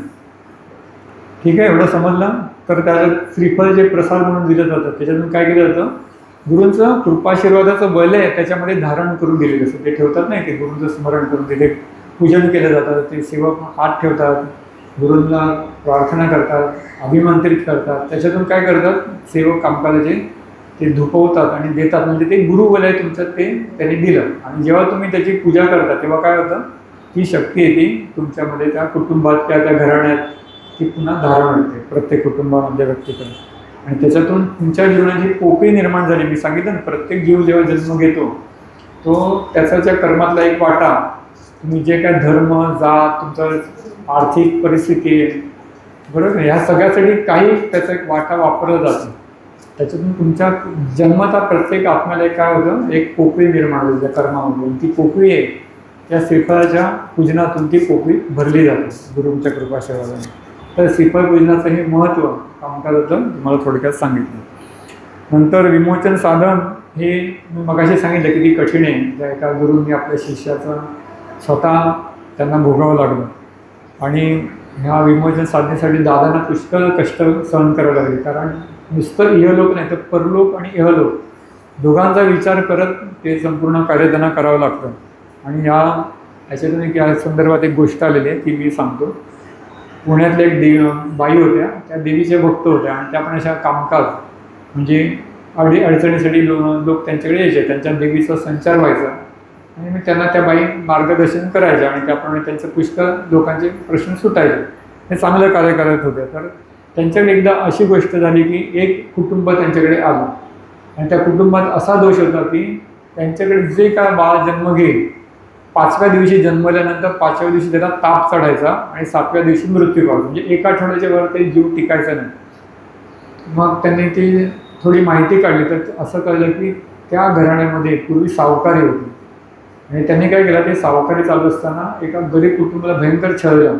सावकार पण भयंकर आपोआप काहीतरी होतच त्यांच्याकडून असं काहीतरी, म्हणून सावकारीचं धन सगळ्यात वाईट म्हटलं. त्या कुटुंबाला एवढं त्यांनी छळलं की त्या माणसाने, गरीब जो होता त्याने आत्महत्या केली आणि आत्महत्यावरून त्याने ब्रह्मसंबंध झाला, म्हणजे संबंध झाला, पिशाच झाला आणि त्याने सांगितलं तुमच्या कुटुंबात त्याच्या पुढे कुठलाही जीव जन्माला येणार नाही, आला तर मी त्याला घेऊन जाणार. आणि ते त्याची पण काहीतरी तपश्चर्या असेल, त्यामुळे तो त्यांना त्या कुटुंबात जन्म घेतला की ते बाळ एका आठवड्यात मृत्यू पावायचा. तेव्हा ज्या बाई होत्या देवीच्या भक्त, त्यांनी त्या माणसाला आल्यावरती त्याला सांत्वन केलं आणि सांगितलं की काय घाबरू नका, देवी माझ्यासोबत आहे, तुमच्या ह्यावेळी काय तसं होणार नाही. आणि त्यांना ते जन्मलं होतं एक बाळा त्यांच्याकडे नुकतंच. तर ते खूप घाबरले होते की आता 5वा दिवस ताप चढणार आणि ते मृत्यू पावणार. तर त्या काय बाई म्हणाल्या की मी ठीक आहे म्हणजे मीच तुमच्यासोबत येते. आणि त्याच्या घरी गेल्या त्या बाई, ते बाळाच्या बाजूला बसून राहिलं आणि देवीचा जप करत राहिलं, त्या प्रार्थना करत राहिलं. तर ते ब्रह्मसंबंध तो आला आणि त्या बाईला सांगितलं तू बाजू म्हणे आमच्यामध्ये येऊ नकोस, आमच्या दोघांचा हा हिशोब आहे, तर तू मध्ये काही येऊ नकोस. कारण तिने सांगितलं की नाही मी काही इथून हलणार नाही आणि तुला ह्या बाळाला जीव काढणी घेऊ देणार नाही. शेवटी ते पुष्कळ तो चिडला तो आणि त्याने सांगितलं याचा फार वाईट परिणाम होईल, फुलाची किंमत भोगावी लागेल. तर म्हणे असू दे, मी काही तुला घेऊ देणार नाही. आणि तिने देवीची काय तिचा जप स्तोत्र आहे ते म्हणत राहिली आणि त्यामुळे ते बाळ वाचलं. पण काय झालं की बाई नंतर ते सगळे खुश झाले की चला बाळ 7व्या दिवशी त्याला ताप पण आला नाही आणि मृत्यू पण पावला नाही. तर घरचे सगळे खुश झाले. नंतर पुढच्या आठवड्यात ते बाई नेहमीप्रमाणे कामकाजाला बसली. त्यांचं जे काही लोक आले सगळे प्रश्न विचारायला लागले आणि तिला ते संचार होईना आणि तिला मार्गदर्शन पण जे असतं ना निराकरण तिला देता येईना, पूर्ण ब्लँक झाली ती. मग तिला कळेना असं का झालं ते. मग तिला कोणतरी दादांचं नाव सांगितलं. मग ती बाई दादांना भेटली आणि दादांना सांगितलं असं असं मी लोकांचं काम करायचे, अडचणी निवारण करायची, परंतु एक अशी घटना घडली की ती ब्रह्मसंबंध पिशाच्या बद्दल जी काय होती त्यांनी माझी सगळी त्या बाईने जी काही देवीची साधना केली ती ते कर्म असतं म्हणतो ना आपण, ते कर्मच नाही एक प्रकारचं सत्कर्म, ते सत्कर्म सुद्धा ती बाधा घेऊन गेली. त्यामुळे हिला लोकांचं काम करता येईल. मग दादांनी तिला मार्गदर्शन केलं, सेवा दिली, निराकरण दिलं आणि पुन्हा तिला ते त्या ज्या कर्माशी तिची गाठ तुटली होती ते परत जोडून गेलं आणि परत ते तिचं कार्य योग्य प्रकारे करायला लागलं. म्हणजे म्हणतो ना एका बाधेला घालवण्यासाठी पण अख्ख्या जन्माची साधना ती घेऊन जाते. म्हणजे दादांनी आपल्याला साठी एवढं कार्य केलेलं आहे. म्हणजे त्यांनी किती कठीण कार्य असेल याचा अंदाज येण्यासाठी तुम्हाला 2-3 उदाहरणं सांगितली. आणि सारांश काय तर गुरूंचे संरक्षण जे आहे ते ह्या सगळ्या कर्मविमोचन आणि ऋणविमोचन विधीमध्ये आवश्यक आहे. तसे दादांना भरपूर खडतर तप करावे लागले. त्यांच्या निस्वार्थ कार्यामध्ये अनेक भक्तभाविकांना सुख, शांती, समाधान प्राप्त झाले. त्यासाठी आपण त्यांचे कायमचे ऋणी आहोत. तर विमोचन आता आकृती क्रमांक पुढची आहे ना, विकसित अवस्थाने पुढची आकृती काय?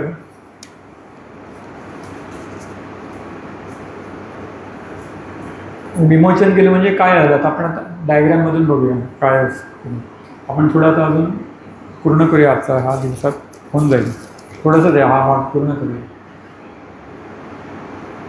ना. दादाने विमोचन केलं म्हणजे काय इथे दिसतंय थोडं अजून मला वाटतं डायग्राम लहान करावं लागेल. आलंय सगळं.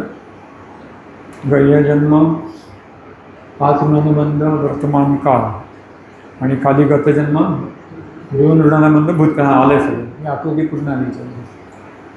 पण हे जी समोर दिसते विमोचन विधी, दीक्षाविधी, याच्यामध्ये उद्देश काय असतात तर सामान्य मानवी जीवन हे ह्या प्रकारे असतं. काय असतं त्याच्यामध्ये? हे सामान्य मानवी जीवन आहे. ते हेडिंग आलं काय आहे ते?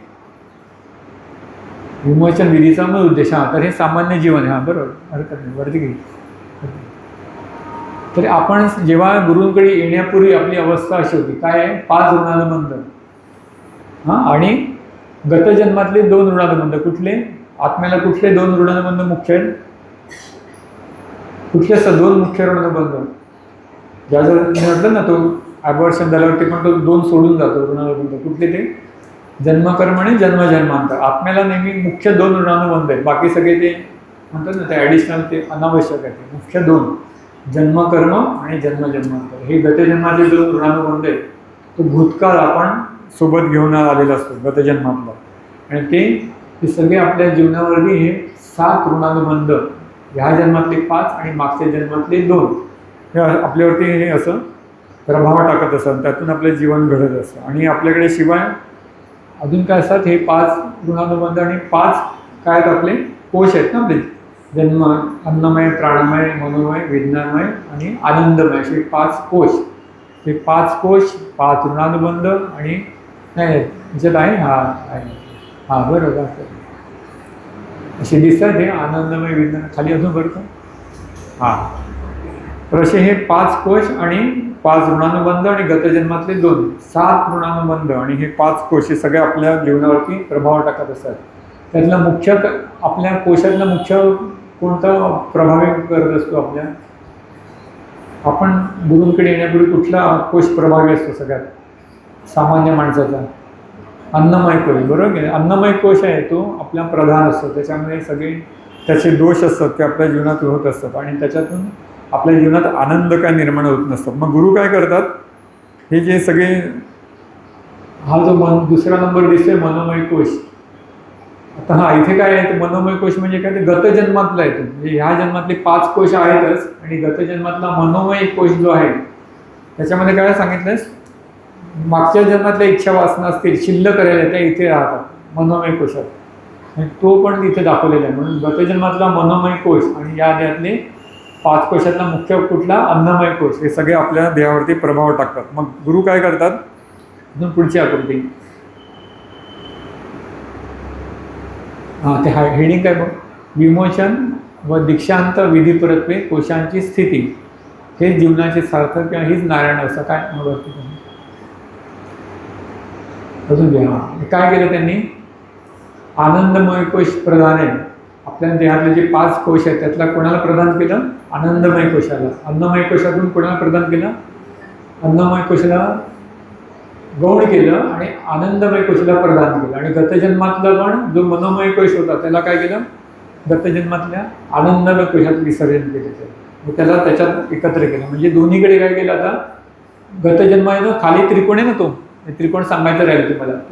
खाली जाणार त्रिकोण म्हणजे काय, आपण सांगतो पृथ्वी तत्व काढतो, म्हणजे काय आहे तो गतजन्म आहे. आणि वरती जे तो काय ना, जो त्रिकोण आहे तो काय आहे? इहजन्म. आपण काढतो ना अनुष्ठानामध्ये, आज काढलं असेल ना पृथ्वी तत्व, म्हणजे काय आहे? हे आपलीच आकृती आहे पृथ्वी तत्व म्हणजे. तो गतजन्म आणि इहजन्म हे सगळं आपल्या म्हणतो ना, हे संपूर्ण आपला आलेख आहे जीवनाचा. तर गुरुनी काय केलं? विमोचनातून आपल्या अन्नमय कोशाला गौण केलं, आणि अन्नमय, प्राणमय, मनोमय, विज्ञानमय वरचा जो आहे सगळ्यात कोण आहे? अन्नमय कोश, त्याला 1 नंबर दिले ना, त्याला प्रदान केलं. आणि गतजन्मातलं तुम्ही खाली आलात तर काय 2 नंबर काय दिसतं तिकडे? तिथे मगाशी काय होता? मनोमय कोश होता, त्याला पण काय केलं? तिथे आनंदमय कोशात त्याला विलीन केलं. म्हणजे मागच्या जन्मातलं सुद्धा आनंदमय कोश घेतला, आणि या जन्मात तर आनंदमय कोश घेतलेच आहे. याच्यातून काय झालं? तुम्ही जे जे काही कर्म कराल त्याच्यातून काय होतं? तुम्हाला जीवनामध्ये आनंद निर्माण होतो. म्हणजे तुमच्या जीवनात दुःख ही भावना निर्माण होत नाही. तुम्ही काय करता? आनंदासाठी जगता. गतजन्मातील मनोमय कोशात गतजन्मातील सर्व इच्छा वासना अंशरूपाने शिल्लक असतात. त्यामुळे इहजन्मात आपल्याला सुख, शांती, समाधान याची प्राप्ती होत नाही. आणि हा गतजन्मातील मनोमय कोश जो अडथळा असतो त्याला गुरूंनी काय केलं? आनंदमय कोशामध्ये विसर्जन केलं त्याचं. आणि विमोचनातून दादाने केलं ती आपली अशी आता आपले पृथ्वी तत्व कसं आहे? असं आहे. हे आपलं आता स्वरूप आहे. त्यामुळे जीवनाचे सार्थक कसे करायचे याची जाणीव दोन्ही जन्मपरत्वे आहे.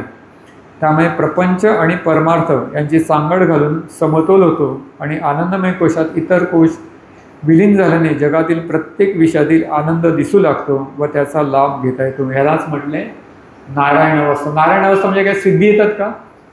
आपण म्हणतो ना, दादाने सांगितलं तुम्हाला नारायण अवस्था मी दिली. म्हणजे काय, नारायण अवस्था म्हणजे काहीतरी देवासारखे तुमच्यात सिद्धी येणार नाही, काहीतरी लक्ष्मी येणार नाही लगेच पायाखाली.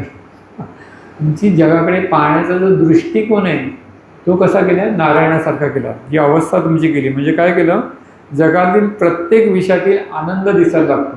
आपल्या इच्छावासना निघून जातात आणि आनंद केव्हा दिसायला लागतो. आणि त्याचा लाभ म्हणजे कुठली पण घटना घडली तरी आपण त्यातून काय होतो, आपण त्याचा आपल्याला त्रास होत नाही, त्याचा आपल्याला आनंद मिळतो. आणि गुरूंकडे का आलो, काहीतरी अडचण कर्मातली कमतरता ते आलं आणि त्याच्यातून आपण काय केलं, आपल्या जीवनाचं सार्थक करून घेतलं. म्हणून त्या संकटाला काय म्हटलं आपण, आत्म्याची संकष्टी. हे शब्द महत्त्व आहे. आता याच्यात पुढे एक छोटीशी गोष्ट आहे, आपण पूर्णच करूया आज, नाही तर परत नवीन नको राहू. मग अशी मागच्या मुलाखतीत सांगितलं, हे संपूर्ण कळलं नारायण अवस्था म्हणजे काय ते, ह्या सगळ्या डायग्राममधून.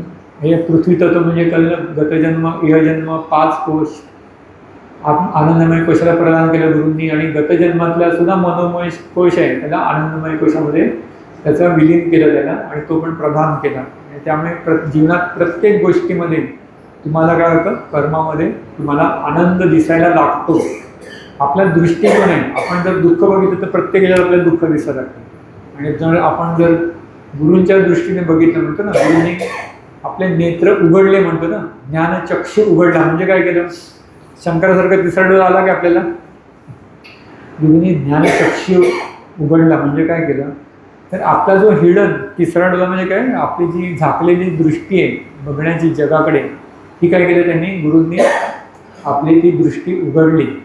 आणि तुम्ही त्या दृष्टीने बघायला लागला तर काय आलं, ह्या 2 डोळ्यांना जे दिसतंय त्याच्या पलीकडे जी दृष्टी आहे, ज्ञानदृष्टी, त्याच्यातून तुम्ही सगळ्या जगातल्या प्रत्येक घटनेकडे बघायला लागता. आणि काय करता, त्याप्रमाणे तुम्ही जीवनामध्ये कर्तव्य परत्वे जगता आणि ते प्रत्येक गोष्टीचा तुम्ही आनंद घेता. का, कारण तुम्ही कर्तव्य करायला लागता ना. नाहीतर दुःख किंवा अडचण दिसायला लागली की काय आपण सबब सांगतो, हां मला हे जमणार नाही कारण असं आहे तसं आहे म्हणून मी हे काम करू शकत नाही. परंतु एकदा आपली दृष्टी जर गुरूंनी उघडली तर आपल्याला प्रत्येक ठिकाणी माझं कर्तव्य इथे काय आहे आपल्याला त्याची जाणीव होते आणि आपण प्रत्येक ठिकाणी योग्य प्रकारे आपलं कार्य करायला लागतो. त्याच्यामध्ये आता एक गोष्ट इथे आली ती सांगतो, मग हा चॅप्टर संपेल, इथे अध्याय संपला. तर मागच्या मुलाखतीत सांगितलं की योगक्षेमम महाम्यम याविषयी आपण थोडंसं बोललो होतो ना. कुठल्या ग्रंथात येतो ते श्लोक, कुठल्या ग्रंथात आहे, अनन्याश्चिंतयन्तो मां ये जनाः पर्युपासते तेषां नित्याभियुक्तानां योगक्षेमम महाम्यम. कुठल्या ग्रंथातले ते, भगवद्गीता माहिती आहे म्हणजे मागच्या सांगितलं ना, अक्कलकोट स्वामींनी तो उपचार केला होता, त्यांची आता पुण्यतिथी झाली मध्ये. त्यांनी डोळे उघडले आणि त्याचा उच्चार केला आणि मग परत त्याने तो देह सोडून दिला. म्हणजे गुरु आहेत ते सांगतात की योगक्षेम मी बघतो. म्हणजे कुठला बघतात, प्रपंच आणि परमार्थ दोन्हीचा बॅलन्स गुरु आपल्या जीवनात करत असतात, प्रत्येक गुरु. त्याच्याविषयी एक गोष्ट इथे आली, ती वाचून दाखवतो मी. तर ओंकार चाचांनी ही गोष्ट दिलेली आहे की त्यांच्या हे समोर मॅटर्निटी होम होतं इकडे, म्हणजे डिलिव्हरी व्हायच्या. तर एक तिथे एक केस आली, त्यांनी काय ऑपरेशन वगैरे त्या बाईचं केलं. नंतर त्या बाईचा नवरा आला, त्यांनी त्यांना काय त्याचे ऑपरेशनचे चार्जेस वगैरे असतात म्हणून चेक दिला. त्यांनी तो बँकेत टाकलं तर काय आलं, चेक बाउन्स झाला. म्हणजे त्यांना वाटलं आता ते सर कुठे त्याला शोधणार ना. तर चाचांना फार दुःख झालं की अरे पण मी कष्टाने मेहनत करून चांगल्या मार्गाने मिळवलं ना, कष्ट केले त्यांनी, काय उगीच त्याला मागितलं नव्हतं. त्याची काही योग्य चार्जेस होते, फी होती, ती पण मला मिळाली नाही आणि चेक बाउन्स झाला. त्यांना दुःख झालं फार. त्या दुःखात असताना ते गाडी होती त्यांची, कारने त्यांच्या कंपनीमध्ये गेले. ते वरती आपली FDC आहे ना, ती FDC कंपनीत होते, ते कुठेतरी असेल ते ऑफिस त्याचं. त्या कंपनीत ते कारने तिकडे गेले, कार उभी केली, कंपनीमध्ये आज शिरले आणि येऊन बघतात तर काय, त्यांच्या त्या गाडीमध्ये ठेवलेलं महागडा गॉगल आणि त्यांच्या पैशाचं पाकिट दोन्ही चोराने पळवून नेलं. म्हणजे आधीच सकाळी तो चेक दिलेला कष्टाचा तो गेला आणि हे आता आपलं महागड्या एवढं जे संपूर्ण ऐवज ठेवलेला तोही गेला. त्यांना फार दुःख झालं की आपण करतो ना असं, आपल्या मनात पण कधी येतं आपण एवढं गुरूंचं करतो, साधनेत राहतो, चांगल्या मार्गाने वापरतो, तरी असं का घडलं, असं त्यांच्या मनाला पण खंत लागायला लागली. त्या अवस्थेतच ते नंतर दादरला गेले. तेव्हा त्यावेळी दादरला मुलाखती घेत होते. तर दादांची मुलाखत चालू होती आणि आपले जीवन सुख शांती समाधानाने भरले असावे असं वगैरे सगळं दादांचा त्या मुलाखतीचा भाग होता. आणि त्यासाठी तुमचं कर्म कसं पाहिजे, 100% पाहिजे. पण त्या 100% कर्माला तुम्हाला काय करायचं आहे, अनुकूल जरी असलं तरी काय करायचं, फक्त 25% वाटा हा दैहिक ह्याच्यासाठी दैहिक शक्तीसाठी वापरायचा आणि 75% भाग काय, 3/4 भाग हा कशासाठी, आत्मिक काय प्रगतीसाठी वापरायचा असतो. हे गुरु बघत असतात.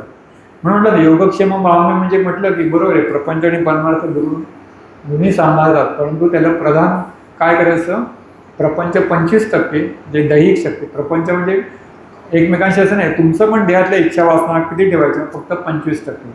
आणि 75% जो आहे तो आत्मिक विकासासाठी तो कर्म आहे ते ठेवून द्यायचं असतं त्याला, तरच तुमची पुढची प्रगती होणार. हे सगळं गुरुंना सांभाळायचं असतं. आणि हे जे दैहिक आणि आत्मिकचा बॅलन्स किंवा तोल सांभाळण्याचं काम गुरु करत असतात. त्या गुरुमार्गामध्ये गुरुंना हे गणित करताना काही गोष्टी घडवून आणाव्या लागतात. हां, हे दादाने सांगितलेलं आहे. मग त्यावेळी आपलं कधीतरी व्यावहारिक नुकसान होतं. म्हणजे आपण म्हणतो रे, मी तर कष्टाने काय ब्लॅक मार्गाने आलेलं नाही आहे, कोणाचं मला सापडलेलं नाही आहे, मी कष्ट करून पैसे मिळवले, तरी माझं नुकसान का झालं, तर पैसे सोने अशा व्यावहारिक गोष्टींना आपलं नुकसान होतं. याचं कारण अशा वेळी तुमचं दैहिक कर्म असतं तिकडे ते वाढलेलं असतं. ते गुरु काय करतात, त्याच्यातून नुकसान करून तुमचा आत्मिक परत बॅलन्सवरती आणतात. म्हणजे हे गुरूंचं गणित असं आपल्याला कळत नाही ते असं. त्याविषयी चाचाने सगळी मुलाखत ऐकली दादरला, हे सगळं दादांची मुलाखत त्याविषयी सगळी चालू होती. आणि मग दुसऱ्या दिवशी परत ते चाचा दादांकडे गेले आणि मग मुलाखत संपली. मग सांगितलं, काल मी सांगितलं नाही तुम्हाला, पण माझ्या जीवनात अशीच एक गोष्ट, 2 वाईट गोष्टी घडल्या. एवढ्या कष्टाने ऑपरेशन केलं मी सगळं, तो चेक दिला तो पण बाउन्स झाला. म्हणजे ते माझं नुकसान झालं. आणि इथे ऑफिसला गेलो तर माझं पैशाचं पाकिट चोराने पळून दिलं आणि त्यात महागडा एवढा चांगला आवडीचा गॉगल होता तो पण गेला. असे 2 धक्के मला लागोपाठ झाले. पण तोपर्यंत काय होतं, चाचाने सगळी मुलाखत ऐकली होती. तर म्हणे मी तुमची सगळी मुलाखत आता सगळी ऐकली. तर ते बघत बसले दादांकडे. तर दादा म्हणतात, ऐकलीच ना मुलाखत, मग हसले. म्हणजे तुझं समजून जा, हे कोणी करून आणले, गुरूंनीच घडून आणल्या गोष्टी. का, तुमचं जे दैहिक वाढत चाललं होतं, तर काय असतं, एक बघा, तुम्हाला काहीतरी एक चांगलं द्या, काय होतं ते आवडलं की वाटतं अजून चांगलं काहीतरी दे, अजून म्हणजे कळतं आपली वाट आहे ती हळूहळू लक्झरी जे आहे जीवनातली विलास भोग त्याच्याकडे हळूहळू वाढायला लागतं. आणि मग आपलं दुर्लक्ष कुठे येतं, आपलं जी पारमार्थिक जी शक्ती आहे किंवा पारमार्थिक मार्ग आहे त्याच्याकडे आपलं हळूहळू दुर्लक्ष व्हायला लागतं. म्हणून गुरु अशा वेळी घटना घडवतात, काहीतरी धक्का देतात आणि ते परत आपला तो बॅलन्स करतात. तर याच्यामध्ये जी गोष्ट सगळी चाचाने स्वतःची दिली त्याच्यामागे तेच गणित आहे की गुरूंनी ती अशा गोष्टी घडवून आणतात. जसं दिवस गेला की रात्र आहे, बरोबर की नाही, निसर्गाचा क्रम आहे, कोणी रोखू शकत नाही. रात्र झाला की दिवस येणारच आहे, पण रात्रीनं दिवस पण आहे, असं हे सगळं निसर्गाचा नियम आहे, तो चालूच असतो. रात्री आपल्या झोपेत मी सांगितल्याप्रमाणे कर्माची आपली धारणा होत असते रोज. मग आपण सकाळी उठली की काय करतो, साधना करतो. किती मिनिटाची करतो, 30 ते 35 मिनिटाची आपली साधना असते. त्याच्यातून काय होतं, आपण स्वतःचं कल्याण करतो, इतरांचं कल्याण करतो. त्याच्यातून एक सत्कर्म म्हणून पारमार्थिक शक्ती आपण काय करतो, आपल्याशी जोडून घेतो. आणि याचा फायदा करतो, आपलं आयुष्यसुद्धा वाढतं. कसं, त्याचंही नाही ते गणित दिलं. हे पण एक गणित समजून घ्यायचं की आपण, मी सांगितलं कर्माची धारणा आपली झाली. आता रात्री मी काही कर्म धारण करून आलो, मी माझं आजच्या दिवसात सगळं करायचं आहे मला. पण साधना करताना काय होतं की जो आहे त्या कर्मात जे मी काय केलं, बंद घातलं. जे कर्म मला करायचं आहे 30% काढले ना बाजूला त्याच्यातून, त्यामुळे ती काय, त्या कर्माची बचत झाली. म्हणजे आज मला जे कर्म करायचं होतं त्याच्यातला काही भाग अर्ध्या तासाचा मी काय केलं आहे, भोगला नाही आहे. ते काय झालं, सेविंगमध्ये पडलं माझं अर्ध्या तासात. असं दररोज तुम्ही साधना करता, तुमचं अर्ध्या तासाची 35 मिनिटाची काय होतं, कर्माची बचत, हे सेविंग अकाउंट गुरु एक तयार करत असतात. आणि ते काय करतात, बाजूला टाकतात. त्यामध्ये जोपर्यंत तुमचं कर्म संपत नाही तोपर्यंत तुम्हाला जीवन जगावं लागतं. मागचं सांगितलं नाही, आपलं कर्माचं पूर्ण माप आहे, ते भोगल्याशिवाय आपल्याला देव सोडता येत नाही.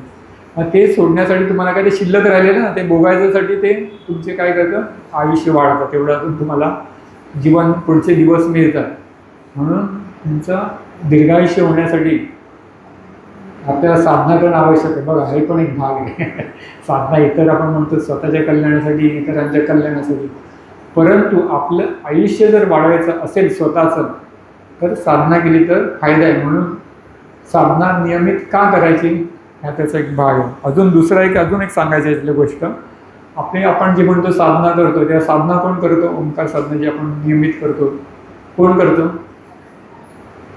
करून घेतात. पण कोण करतं? करणारं कोण असतं? देहामध्ये आत्मा असतो. आपला देह इथे जरी दिसत असला, आपण जी संपूर्ण ओंकार करतो, नामस्मरण जे काय करतो, कोण करत असतो? तो गुरूंचे जोडला कोण जात असतो? आत्मा जोडला असतो. तर त्यावेळी तो आत्मा काय असतो? तो परलोकात असतो. तो जी साधना कुठून होते? आत्म्याची परलोकातून. आणि परलोकामध्ये काय असतं? ब्रह्मदेवाचा एक दिवस, म्हणजे आपल्या पृथ्वीवरचे अनेक वर्ष म्हणजे ब्रह्मदेवाचा एक दिवस असतो. मग अर्ध्या तासात आपण कितीतरी ही साधना केली, अर्ध्या तासात परलोकात जाऊन. म्हणजे काय? त्याला टाईमचं गणित माहीत असेल, फिजिक्स ज्याला माहीत असेल त्याला समजेल की तिथे तुम्ही जर काही अर्धा तास जर राहिलात, ब्रह्मदेवाचे किती दिवस झाले? एवढ्याचाच काळ आहे, अर्धा तास. त्याच्यामध्ये आपल्या पृथ्वीचे कितीतरी वर्ष आहेत ना, कितीतरी दिवस आहेत. म्हणजे तुम्ही काय केलं? तुमचं आयुष्य आपोआप वाढलं. असं आहे तिथे गणित दिलेलं आहे की अर्ध्या तासाची जरी साधना असली की ती आपला आत्मा परलोकात असल्यामुळे, तो परलोकातून साधना करत असल्यामुळे ब्रह्मदेवाचा अर्धा तास आहे, त्यात तुमचा इथले कितीतरी तास त्याच्यामध्ये आले. म्हणून काय झालं? तुमचं आयुष्य जेव्हा तुम्ही परत येतात साधना करून, तर तुमचं आयुष्य परत वाढतं. आणि आपलं दीर्घायुष्य ज्यांना हवं आहे त्यांनी पण रोज साधना करावी. नंतर अनुकूल कर्म जेव्हा येतं, त्याच्यातून आपल्याला सुख संपत्ती सगळं मिळते. त्यावेळी आपण काय करायचं? तर स्वतःसाठी आवश्यक आहे थोडाच भाग घ्यायचा आणि इतर जे आहेत दैहिक भोगासाठी ते वापरायचं नाही. ते कर्म खर्च करायचं नाही. नाहीतर काय होतं? प्रतिकूल कर्म जेव्हा येतं, मी सांगितलं दिवसांतर रात्र आहे, प्रतिकूल कर्म आल्यानंतर त्याचा जो आहे त्याचा आपला प्रतिकार करायला आपल्याकडे अनुकूल कर्म शिल्लक राहत नाही. जरी तुम्हाला कारण आज मी खुश आहे तुमच्यावर आणि मी तुमच्याकडे 1,00,000 रुपये दिले, काय तुम्ही म्हटलं चला आता मी सगळे वापरून टाकायचे का? ते नाही. माहिती एक उदाहरण त्यांनी सांगितलं. उदाहरणार्थ नोकरीमध्ये आपल्याला बोनस मिळतो. बोनस काय एक्स्ट्रा आलेला आहे ना, तो काय मालकाने खुश होऊन दिलेला आहे. मग आपण काय करतो? हां, बोनसवर लक्ष ठेवतो. दिवाळीचा बोनस येणार, मी हे घेणार. काय घेणार? वॉशिंग मशीन घेतो, हे मशीन घेतो, टी व्ही नवीन घेऊन टाकतो, जुना काढून टाकतो, आहे की नाही? म्हणजे काय तर आपल्या देहाला जे आहेत भोग आहेत, लक्झरी आयटम, विलासी, ते आपण वाढवतो. आणि याच्यातून काय होतं? जो बोनस आलेला म्हणजे अनुकूल कर्म आलेलं आहे, ते आपण काय केलं? आपण सगळं वापरून टाकलं. आणि जेव्हा प्रतिकूल कर्म येईल तेव्हा काय केलं? बोनस शिल्लक नाही. त्यामुळे ते आपल्याला ते आघात करतं आणि त्याचा आपल्याला त्रास होतो. म्हणून अनुकूल कर्माची नेहमी बचत करायची. त्यासाठी त्यांनी एक एक्झाम्पल दिलं याच्यामध्ये. आपल्याकडे पूर्वजांचं घर असतं, गावची प्रॉपर्टी किंवा शहरातली जे काय असेल, आपलं त्यात मिळकत आहे का? आपले कष्ट काही नाही. त्यांच्याकडून आपल्याकडे आलं वारसा हक्काने आणि त्याला काय होतं? रेट वाढतो, मार्केट रेट वाढतो. मग आपण काय करतो? वा, आता याचा मी कसा वापर करू या पैशाचा आणि कसा काय? असं केल्याने काय होतं? पुन्हा तुमचं काय झालं? आपल्याला वाटतं आपले पैसे, तुमचं पैशासोबत काय असतं? बॅकग्राऊंडला असतं ना, ते मागे काय असतं? तुमचं कर्म असतं सगळं. बघा, कुठलाही पैसा जेव्हा दिसतो त्याच्यामुळे खर्च करता तेव्हा काय होतं? तुमचं अनुकूल कर्मातून तो आलेला असतो आणि ते सगळं तुमचं खर्च होतं. आणि म्हणून अशा वेळी काय करायचं? जे आहे त्याची बचत करून ठेवायची. कशासाठी? आपल्याच उपयोगी पडणार आहे ते स्वतःवरती खर्च नाही करायचं. मग काय करायचं? त्याच्यातला एक वाटा आपण सांगतो ना त्याप्रमाणे काही संस्थांना द्या, चांगल्या मार्गासाठी द्या, इतरांच्या कल्याणासाठी द्या. त्याच्यातून काय होतं? तुमच्या प्रतिकूल कर्म आलं तर त्याच्यातून तुम्हाला वाचवता येतं स्वतःला. नाहीतर काय होतं? अशा गोष्टी घडलेल्या आहेत. एकदम काहीतरी प्रॉपर्टी आली की एकदम पैसे आले, म्हणतो ना पटकन आला आणि एकदम त्यांनी पैसे काय घेतले आणि त्याच्या जीवनात दुःख सुरू झालं. काय होतं? पॅरालिसिस झाला, हार्ट अटॅक आला. तुम्ही बघा अशा त्याचे फक्त त्याला विचारा की काय नक्की काय घडलं, आता रिसेंटली काय झालं का? बाबा असं आमचं घर विकण्याकडे खूप पैसे आले, मग हार्ट अटॅक आला. आपण म्हणतो हार्ट अटॅक कशाने आला? ह्याला ताण आला. ताण नाही आला, त्याचं प्रतिकूल कर्म आलं आणि त्याला त्याचा प्रतिकार करा, त्याच्यावर अनुकूल कर्म शिल्लक राहिलं नाही कारण त्यांनी सगळं ते वापरून टाकलं. म्हणून पॅरालिसिस किंवा हार्ट अटॅक असे जे मोठे एकदम आघात करणारे जे आजार आहेत, याच्यामागे पार्श्वभूमी बघायची की याचं काहीतरी त्याने वापरत असणं अनुकूल कर्म. तर याची बचत करायची आणि पैशाला की काय करायचं? प्रथम देवापुढे ते पैसे ठेवायचे, चेक कॅश जे काय असेल त्याच्यावर काय करतो आपण हळद कुंकू व्हायचं आणि काय करायची प्रार्थना.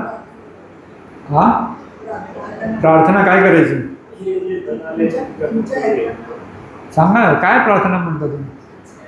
हे जे धन प्राप्त झाले ते या वास्तूमध्ये लक्ष्मी रूपाने राहू दे, त्याचा विनियोग आपल्या कृपा आशीर्वादाने योग्य प्रकारे होऊ दे आणि त्यातून आम्हा सर्वांना सुख शांती समाधान प्राप्त होईल. म्हणजे गुरुच्या आशीर्वादाने आलेले तुम्हीच काळजी घ्या की कसं खर्च करायचं आहे आणि ते खर्चातून त्यातून आम्हाला सुख शांती समाधान लाभलं. आणि हळद कुंकू म्हणजे रिद्धिसिद्धी देवाची. त्याला धुपायचं म्हणजे अगरबत्ती दाखवायची, म्हणजे त्याचे काही दोष असतील वलय असतील प्रतिकूलते त्या धुरातून निघून जातात अगरबत्तीने किंवा इथे आम्ही धुपवतो आणि त्याच्यातून तुम्हाला ते काय होतं तर कॅश किंवा जे चेक जे काय त्याचं अनुकूल धारणा होते त्याच्यामध्ये, प्रतिकूलता निघून जाते असं. आणि सेवाभावी संस्थांना आपण इथून केंद्रातून देतो किंवा तुम्हाला वाटलं बाबा केंद्रातून नाही मला प्रत्यक्ष द्यायचं तर कुठे तुम्ही चांगल्या संस्थेला देऊ शकता. त्याच्यातून तुम्हाला अनुकूल कर्माची बचत होते आणि सत्कर्म वाढतात. दुसरं जुने कपडे, ते काय मागचे आपण हा विषय थोडासा आलेला आहे. जुने कपडे काय करायचे, गोवाडीला देऊन त्याची भांडी घ्यायची नाहीत का. बायकांना पूर्वी फार सवय होती, आता कमी झालं दिसतं, आता दिसत नाही ते लोक. काय करतात ते तुम्ही कपडे वापरता म्हणजे काय होतं बरेचदा कपडे घालून घालून सांगितलं रोज आपल्यात कर्मधारण होते. रात्री दिवसभर मी सगळं कर्म त्या कर्मकांना विसर्जन झालेलं आहे त्या कपड्यांमध्ये, बरोबर की नाही. आणि ते कपडे काय केले मी त्या बोवारणीला दिले आणि त्याच्यातून भांडी घेतलं. म्हणजे काय केलं देऊन एक्सचेंज केलं, ते रुपये दिले आणि डॉलर घेतले. भांड आल्याबरोबर ते कर्म परत आलं तुम्ही, कारण घेतलंच परत ते. म्हणून असे जुने कपडे देऊन त्याच्यातून काहीतरी वस्तू घेऊ नये. कपडे कारण आपल्या देहाला अगदी चिकटून असतात कर्माच्या वलयाला, ते असे घ्यायचे नाही. त्याच्यातून काय करायचं दान करून टाकायचे, नाही तर ते विसर्जन करून टाका, दान करा. गरजू व्यक्तीला जर आपण त्यातून भांडी बिंडी काही घेऊ नये. नाहीतर आपण काय करतो दुसरं ते भांडीतून तुम्ही शिजवता, ते धारण कसं होतं भांडी आली भांड्यात शेवटी तुम्ही वापरणार ना, ते अन्न शिजवतं ते अन्नातून पुन्हा ते धारण होतं आपलं ते कर्म. असं त्याचं ते गणित आहे. असं म्हणतात कुठून हे पडलेलं पाणी पुन्हा समुद्रात येतं, तसं आपलं कर्म पुरत आपल्याकडे येतं. असं न होण्यासाठी आपण या मुख्यतः कपड्यांचं फार महत्त्वाचं आहे की ते आपण परत त्याच्यातून वापरल्यानंतर जीर्ण कपड्यांचं स्वतःला वापरू नये, त्यातून दुसरं काहीतरी वस्तू घेऊ नये. गरजू व्यक्तीने देऊन टाकावे, ते दान करून टाकावे. मग एखादं काय म्हणेल ठीक आहे मी खूप नवीन नवीन कपडे घेतो, मग काय गणित परत चुकणार. काय होईल खूप कपडे घेतले तर काय होईल गणित सांगा सगळं तुमच्या गणित मांडले आता काय झालं. हा तुमच्या लक्झरी आयटममध्ये तुम्ही घालवलं ना पैसा, म्हणजे शेवटी कर्म तुमचं गेलं ना पैशा वाट्यातून. म्हणजे असं नाही की खूप कपडे घ्यायचे तर मग मी देऊन टाकतो दा, असं पण नाही. ते पण लिमिटेड करायचे, पण जे वापरलेले कपडे त्याच्यातून परत आपण स्वतःसाठी काहीतरी वापरायचं नाही, ते देऊन टाकायचं गरजूंना. परंतु स्वतःवरती खर्च पण करताना त्याच्यावरती आपण नियंत्रण ठेवायला पाहिजे. देहाचं दैहिक शक्ती वाढेल असा खर्च करायचा नाही. आपण इथे गुंज नावाची संस्था त्याचे ते पत्ता दिलेला आहे. मागे ती संस्था यायची, आता ते सध्या मी त्यांना काय बोलवत नाही. परंतु तुम्ही कुठल्याही संस्थेला देऊ शकता चांगल्या किंवा गरजू व्यक्तींना गावाला वगैरे असेल त्यांना ते कपडे पाठवू शकता. किंवा मोहीम असतात दिवाळीच्या आसपास बघा, अनेक संस्था येतात आदिवासी लोकांना आम्ही कपडे घेऊन जातो, त्यांना आपण द्यायला हरकत नाही. त्यातून तुमच्या कर्माची पण बचत होते, सत्कर्म घडतं. अशा प्रकारे हा कर्मविमोचनाचा अध्याय इथे पूर्ण झाला. आज बरं झालं, आज शुक्र घेतल्यामुळे सकाळी त्यांना थोडा जास्त वेळ मिळाला आणि इथे हा पूर्ण स्वाध्याय 6 समाप्त झाले. याच्या पुढची मुलाखत जी होईल ती आरती साधनेवरती सुरू होईल जूनपासूनची.